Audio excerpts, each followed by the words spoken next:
Welcome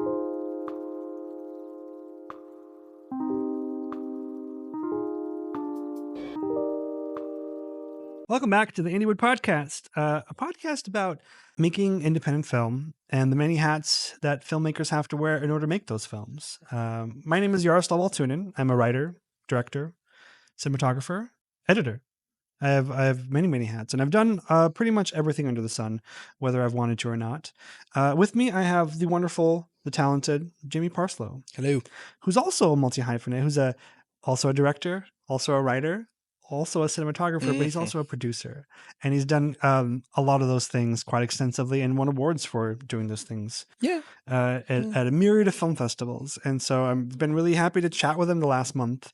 We've talked about your short film, Jamie. Yes. Black Hole, and how it went to festivals and where we met because of that film and because of a festival screening. We talked about getting into a room, producer's room to a manager's room, into the metaphorical room of moving your career forward, I think. Of your dreams. Yeah. Yes. And then we talked about film festivals and what you can get from them.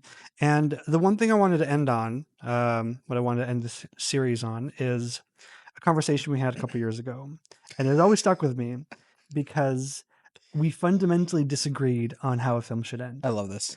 And I remember, so I'm going to tell you how I remember this conversation. Sure, yeah. Because we were talking about, I forget the film we were talking about.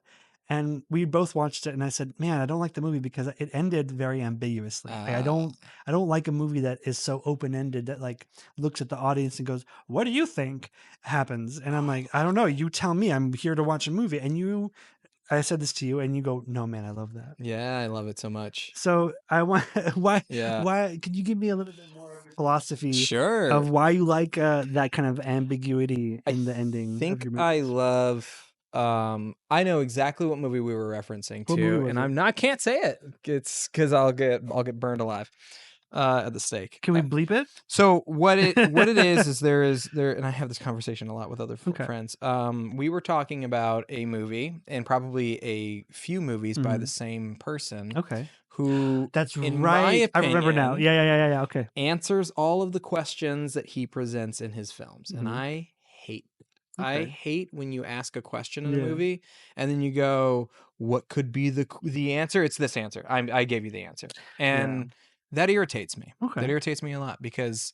So as a viewer, as a fellow creative and as a viewer, what kind of drives this feeling for an open-ended film? I think it really depends on the intent, first and foremost. I think that, of course, you want to, in a mystery movie, you want to answer the questions. You know what I mean? If you want to, so who's the murderer and why did they kill them? Those questions have to be answered. We don't want this weird open-ended, like, could have been anyone. You know what I mean?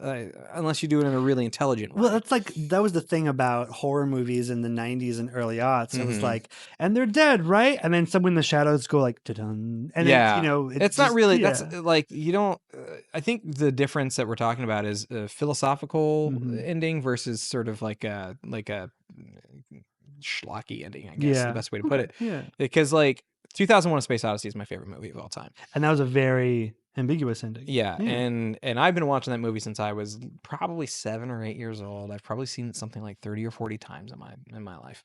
And it's a movie I keep going back to. And well, here's a question. Go ahead. Before you get too deep into it, do you feel like if that movie was made not in the 60s as it was, right? But like 2024, do you think that ending would have been a bit more on the nose, a bit more less philosophical? It depends. So what they're talking about in 2001: A Space Odyssey is you have to understand what's happening at the time, which is the Cold War. And you've got Cold War aesthetics talking about the concept of, at the time, there was a lot of conversation about technology and where we were going with technology and what was going to happen to us if we went too far. And as a matter of fact, you get the metaphor almost immediately at the beginning with the apes and the bone and beating the other one up with new technology that they are given to by the aliens.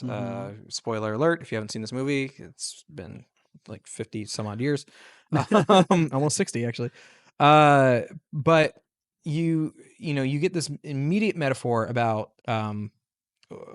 basically an arms race, literally an arms race. You've got somebody beating an ape beating another ape with a femur, and that right then and there immediately touches on the note of like, what are we talking about? And we're talking about war. We're talking about technology. We're talking about how technology can bring great joy and great success, but it can also cause great harm. And we're seeing this right now with AI, which is a prescient point. And then you get the whole process. They find something on Jupiter, and they find out that's the alien, and they've got the spaceship going to Jupiter to go find out what's going on, and then Hal is the operating system, the AI, that gets suspicious and tries to survive on its own because it thinks that these two are compromising the mission, and then it goes on to try to kill everybody on the ship so that its one program, which is to finalize its mission, can do so without them interrupting. Blah blah blah. Whatever. We go all the way to the end. You got Dave goes through the portal, the time hole. He gets at the end. He's effectively in a zoo, which is kind of the idea, is that he's being watched by these aliens over time, and then he ends up becoming the space child at the end. And the space child of him looking out into space is sort of Arthur C. Clarke and Stanley Kubrick's way of saying, we must evolve beyond where we are now if we are to sort of rid ourselves of the technology that makes us inhuman or makes us violent or can kill us. So we must become the next step in the evolutionary sort of way by getting away from technology, at least technology that has the ability to harm. And so that's what the open-ended meaning. It's my own interpretation that I've seen people also come to an interpretation of over a long time. And so to me, it's open-ended, but it's asking you to ask the question about what it's doing. And then when you come to that conclusion, you go, oh, obviously. But it takes you some time to get there. And I think that's what I love about that. Yeah. So I can go on another rant about another one. I'll have you go and kind of ramble a little bit more. But I wanted to say something about that kind of the interpretation. And it's interesting to see how that, like, movies that are open for interpretation can have multiple outcomes. Yeah. And I think what really I like about somebody who is a little bit more on the nose with their interpretation, it lets me kind of know what they're thinking about, you know? Okay. And I think the difference is kind of irrelevant because I think everybody has a different taste. Yeah. It just shows you that whenever you're writing something or creating a movie, that there is many different ways that you can have your film end, or even kind of, live throughout the middle, I guess. Everybody's going to like something different. Oh, totally. Some people are going to be like, oh, well, or dislike something. Or dislike something different. Yeah. Some people are going to be, more inherently drawn to something that's a bit more open for interpretation, I guess would be the right word to use. And then some people are like, no, give me an answer. Give me something to think about. Where other people are already thinking about things and they want to either validate their own thing, or maybe just kind of they want something to grease the wheels of their thought process already. And I think that's the difference between you and me as a creative, is like somebody adds more opportunities for interpretation into the mix of my creative thought process. I get frustrated because it's muddy. You know what I mean? I'm like, that's too much thinking. Like, give me something concrete that I can either agree with or disagree with. I think a really great example of that really execute. Well, first and foremost, I'm going to take a step back here for a second. I read a book some years ago that I now take as my personal philosophy when it comes to writing, which is The Art of Dramatic Writing by Lagos Igri. And I like to utilize his platform for how to tell a story as my sort of North Star. And what he goes on to say is he says every movie should have story, because he talks about plays. He talks about writing. He doesn't talk about movies. Like he touches on it briefly. But he basically says every story has what's called a thematic premise. And we all know what a premise is. It's the plot of the movie that goes on. But for him, he calls the premise, or the thematic premise, the thing you're saying. in your story. I call it the thesis. Yes. That's kind of my thing. Yeah. Thesis. Yeah, that could be an interpretation as well. I don't like to use theme because theme is too much. It's like there are too many themes and it's too muddy a word. But thematic premise is one that I always go back to because it says, he uses the example of Macbeth, and he says, Macbeth yearns for power, but that yearning for the power begets his own demise. And so that's what the story is saying. It is when you yearn for power, you create your own demise, that kind of a thing. Or like, once again, we go back to 2001 Space Odyssey, where you say, when we rely too heavily on technology, we destroy ourselves. Or the other side of that could be, when we until we can evolve beyond technology, we will continue to destroy ourselves. There's that idea there. And so that nugget, that thought there can be interpreted in any way. And that sort of leaves you the freedom to leave a question at the end or to answer it. You know what I mean? But when you have a thematic premise that feels like it should be a question asked of everyone else. I'll go to Blade Runner.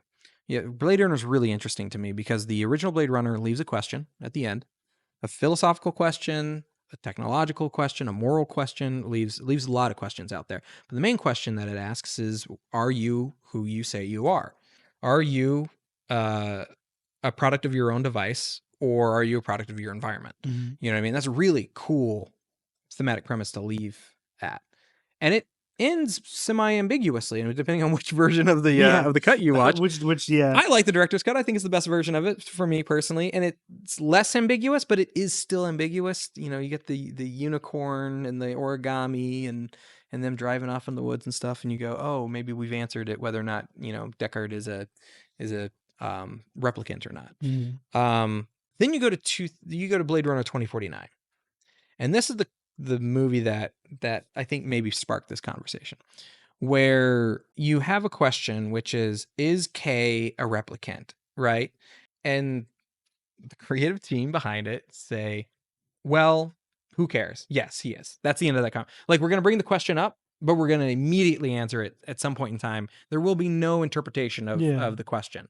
And so that movie at the end for me, whether it's K is a replicant or not, or if robots were able, or replicants were able to replicate themselves, or procreate, or if they have value or whatever, all of that is answered by the end of the movie. And effectively, it's all yes. All of the things that you question, yes, they have been answered. You shouldn't walk away from this with any sort of philosophical questioning. I agree with that, but also this is, I think, coming back to our conversation of interpretation. I interpret that a little bit differently. Okay. Because for me, it's they answer those questions, right? But that's what the original movie was about. Sure. And repeating that, I think, question might be a double beat. And so with this answer that I'm seeing, is like, yes, he's a replicant, and like in the end, it feels like we were tricked into thinking it was a different movie than what we were watching, because it wasn't necessarily, at least from my interpretation, it wasn't necessarily about Deckard and his child. Look, if you haven't seen the movie now, I'm sorry, we're going to spoil it. The movie's like 6 or 7 years old. You should have seen it by You're now. done. Yeah. I think the cutoff for spoilers should be like 5 years. Anyway, here's what happens in Alien Romulus. That's okay. Right? So in the end, when you see him kind of sacrifice himself to bring Deckard back together with his daughter, that's the movie we thought we were watching. But the movie I realized I was watching was this replicant who thinks he has more value to society because he thinks he's special. I watched Magnolia the other day. Okay. And that I rewatched it because Criterion's got this whole like Paul Thomas Anderson thing going on right now. And I remember just coming out of Magnolia. My wife hated it. But I loved it. It's 3 hours. It's a 3-hour film that is just going. It just keeps going. Amazing. I love it. Should have been a miniseries. Yeah. Yeah.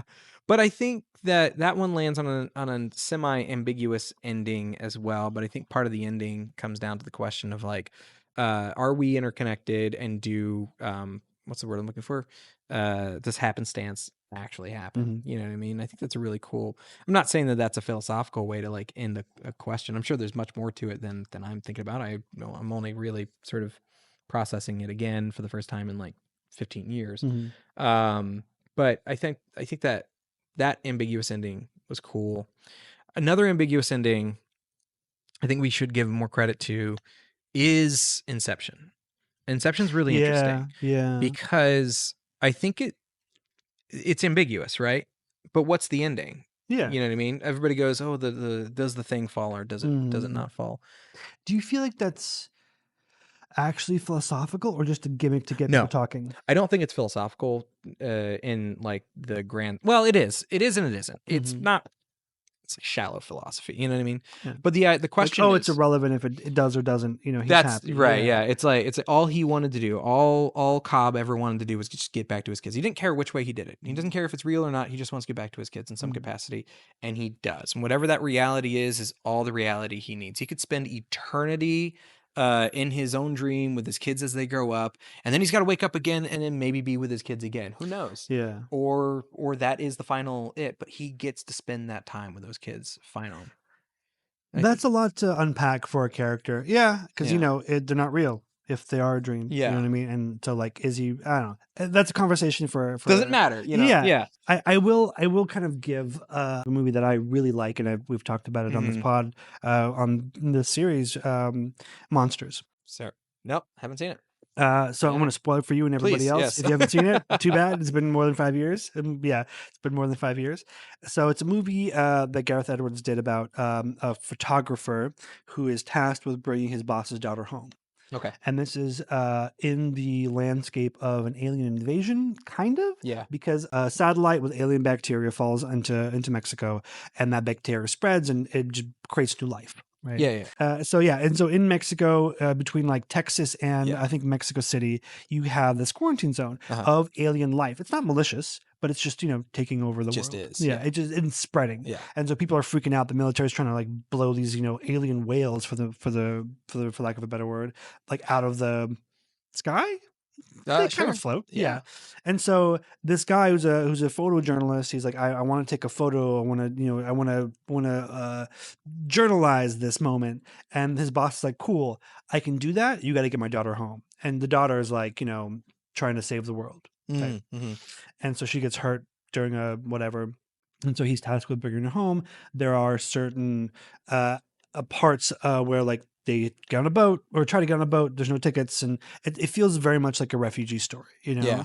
And so this whole thing is improv all the way through. And I really want you to see it, but I'm going to ruin it. I'm sorry. It's okay. So this whole journey home, right? Yeah.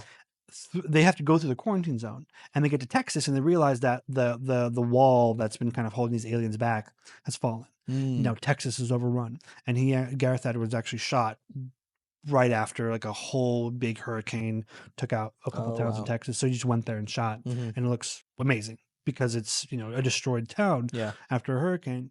And they get to this gas station, and then they call for the military, and the military is on their way to pick them up, and they see this beautiful moment between two aliens, and they realize like, oh, they're not really invading. Yeah. It's just new life. Yeah. And these two characters turn to each other, and one of them has to like go home and get married to this guy she's engaged to. Yeah. And she turns to him and goes, I don't want to go home. And then the movie ends because like the military comes. And I'm like, damn, like this whole movie about going home. And she just like that moment for me, I think is the best final line of dialogue in any movie I've ever seen. Like hits so hard. And there's no ambiguity. It's just like, sometimes you just don't want to go home. Yeah. Like she doesn't want to go home. Okay. After this immense journey. This whole thing. Yeah. And like he understands that because I think there's like a love thing happening between them. And I have to rewatch it again. It's such a good movie. But like, I love those moments where I don't have to think, I just can feel it. You know? And maybe I think that's what I mean by I like watching movies with a definite ending, with just a moment, because I can feel that. It like lands at a thing. It's an emotional connection. Sure. Yeah. Okay. Instead of philosophical. What's a movie you don't like with an ambiguous ending? Man, I have to think about this. What's in your thinky thoughts there? I'm wondering. I mean, we can talk Inception. I feel like it's a great movie. Yeah. And then I watched it and I was like, it's a great moment. Don't get me wrong. Gets people talking. Like I understand it, but for me, I don't get joy out of it as much as I thought I would. Yeah. Now looking back on it, because I've had conversations about it and we've dissected the movie left and right. But like, I get why, but I just don't like it. It makes me frustrated. I think that there's a part of it, to me, at least on maybe from your perspective, and maybe this is where I, well, first and foremost, the movie is basically just paprika anyway, but oh, and if you haven't seen, Paprika is an anime. it's a great film. I forget the director's name, but it's Satoshi Kon. one more time. Satoshi Kon. There we go. He is rest in peace. Oh, he is the reason why Fantasia Fest exists. No way. Too. Yeah. Okay. Actually, really so that movie also deals with dreams. Very good film. I mean, a lot of moments exist in Inception because of that movie. Yeah, no, absolutely. I mean, they steal whole scenes out of it, but we'll talk about it. Yeah. It's a different conversation. Anyway, so continue. But the I get what you're talking about because of what we just said, because it doesn't land on its thesis completely. It doesn't land on a true philosophical question at the end. It doesn't say something really sort of prolific at the end of it, and instead I think what it does is it just sort of says, well, that's the end of the story. And I think it was a bit gimmicky still. It is, it's a gimmicky ending, does the top fall? It doesn't matter, which I think is a cool way to think about that, because in all reality it doesn't matter. From Cobb's philosophy it doesn't matter, but from the audience's philosophy, it kind of matters a little bit. Because we want to know, we want the answer. It's not even the answer. We want your thesis. We want your final whether you can keep it vague. That's where I'm at. It's like, you can keep it vague, but I need the thesis. Once again, we go back to Blade Runner. The thesis is there. You know what I mean? We say it at the end. The question is about you. I think that's what I love about Blade Runner, is that the mirror is turned right back at you. That's so good. When movies can do that, that's when you're like, oh, okay, I get you. Like I said, 2001: Space Odyssey. Even Kubrick just did it a lot, but what was the A Clockwork Orange? Yeah, he's laying in the bed, and people are like, oh, it's a completely different ending from the book, but he's laying in bed, and he's totally cured. He's back to the old Alex, and he's like, I've been deprogrammed, and he lays down and he looks up and he sees the dreamscape, and he sees all those people in their fancy clothes clapping as two naked women mud wrestle in the middle of heaven or whatever it is, and the thesis being, in my opinion, that we are still the animals that, from the get-go. We crave, even as a polite society, we crave violence, and we crave pornography. We crave the immoral, because the immoral is what separates us from civilization, if you will. And that kind of, if we can find that sort of through line, that cross thread there, then we can say, oh, we're so good. So we're great. We're better than somebody else. So that's where that comes from. Yeah, I like that. And kind of bringing it back to the craft, I think writing, it doesn't necessarily have to be a kind of a logical ending that's philosophical that we can kind of think about, or even an emotional ending. It doesn't have to be both. It could be one or the other. And I think it really shows what kind of filmmaker you want to be, whichever you pick, whichever you feel comfortable in. And some people want to be heady, some people want to think, some people want to react, some people want to feel. And I feel like, some people just want to make some really fun, dumb jokes. Yeah, some people just want to cool laugh. too. Yeah, you don't necessarily have to follow these kind of set rules. You should know what they are. Yeah. But as you kind of have experience in them, and you're able to bend them a little bit, you can kind of find your own path. And I think that's what makes successful creatives and filmmakers and directors and writers, is when you find your kind of like comfort zone, your voice, and you thrive in that. Your voice is actually a good label for it, but maybe it could be just your creative outlet, your creative it's like you type. can make all kinds of types, but the thing that makes something hit home is whether or not you believe in it. And I think that can be the defining factor about whether something is good or not, is that you have found a way to you found a way to complete your voice, or you've found a way to complete your thesis one way or the other. As long as it, doesn't land in a false note. Yeah. I Yeah. don't know how to explain that. It's a weird way to put that. I think from what let me try to kind of interpret that, because when I hear you say that, to me it means like I'm not faking my outcome for an opportunity to make a movie. Yeah. I'm believing in the outcome because I feel like that's what the story needs. Exactly. Yeah. When you find the truth of the story, that's when, regardless of whichever way it goes, that's all that matters. I like that. When you find the truth of the story, that's when kind of things start to flourish. And I think that's a good place to end this series with Jamie Parslow. Oh, thank you for coming onto the pod and sharing your stories, your experience, your multi-hyphenates. This has been a dream. This has been really great. Very cool. Yeah, well, I'm glad I could. Likewise. Oh, likewise. well, I've wanted to chat with you in length often, and we hang out every now and then, and we never get a chance to like really dive into film. I honestly could do this for many more hours. Well, we'll have you back on. Not here to do this. when after your next film, you finish your next film, we'll have you back on. Yeah, we'll chat some more. That'd be great. Yeah, thank you, Jamie, for coming on the pod. Thank you. Thank you, everyone, for listening, and we'll see you in the next series. Thank you for joining us at the CFA studio for another series of the Indiewood Podcast. You can find the podcast wherever you find your podcasts, or on YouTube at the Cinematography for Actors YouTube channel. See you next week. From the CFA network, Cinematography for Actors is bridging the gap through education and community building. Find out about us and listen to our other podcast at cinematographyforactors.com. Cinematography for Actors Institute is a 501c3 nonprofit. For more information on fiscal sponsorship, donations, because we're tax exempt now, so it's a tax write-off, and upcoming education, you can email us at contact@cinematographyforactors.com. Thanks.